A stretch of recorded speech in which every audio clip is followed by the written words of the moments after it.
छोटे से गांव में मीठी नाम की एक प्यारी बच्ची रहती थी। उसे कहानियां सुनना और सुनाना बहुत पसंद था। गांव के पास एक घना जंगल था जहां दादाजी रहते थे। दादाजी अपनी उम्र के बावजूद कहानियों का खजाना थे। मीठी हर शाम दादाजी के पास जाती और उनसे नई कहानियां सुनाने की जिद करती। एक दिन मीठी ने दादाजी से पूछा कि वे हमेशा इतनी अच्छी कहानियां कहाँ से लाते हैं। दादाजी ने बताया कि उनकी जादुई किताब उनके अनुभव हैं और हर इंसान, जानवर, पत्ता और पत्थर अपनी एक कहानी कहता है। फिर दादाजी ने उसे एक कहानी सुनाई। बहुत समय पहले उसी जंगल में एक खरगोश रहता था।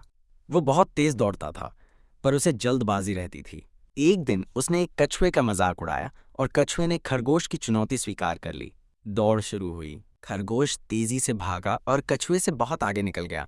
उसने सोचा कि कछुए को पहुंचने में बहुत समय लगेगा, इसलिए वो पेड़ के नीचे सो गया। लेकिन कछुआ धीरे धीरे लगातार चलता रहा। जब खरगोश की नींद खुली तो उसने देखा कि कछुआ लगभग जीत की रेखा तक पहुंच गया है। खरगोश भागा, लेकिन तब तक बहुत देर हो चुकी थी।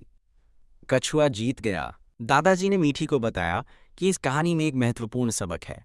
धीरे और लगातार चलने वाला ही दौड़ जीतता है। मीठी ने दादाजी को गले लगा लिया और कहा कि उनकी कहानियां जादुई हैं। दादाजी ने मीठी के सिर पर हाथ फेरा और कहा कि इन सबकों को याद रखना और अपने जीवन में उतारना चाहिए। उस दिन से मीठी ने न केवल कहानियां सुनी, बल्कि हर चीज में कहानियां ढूंढनी भी शुरू कर दी। वो समझ गई थी कि ज्ञान की कोई उम्र नहीं होती और हर व्यक्ति अपने अंदर ज्ञान का एक अथाह सागर छिपाए रखता है। ये कहानी धैर्य, लगन और दूसरों का सम्मान करना सिखाती है और ये याद दिलाती है कि ज्ञान हर उम्र में पाया जा सकता है और हमें हमेशा सीखते रहना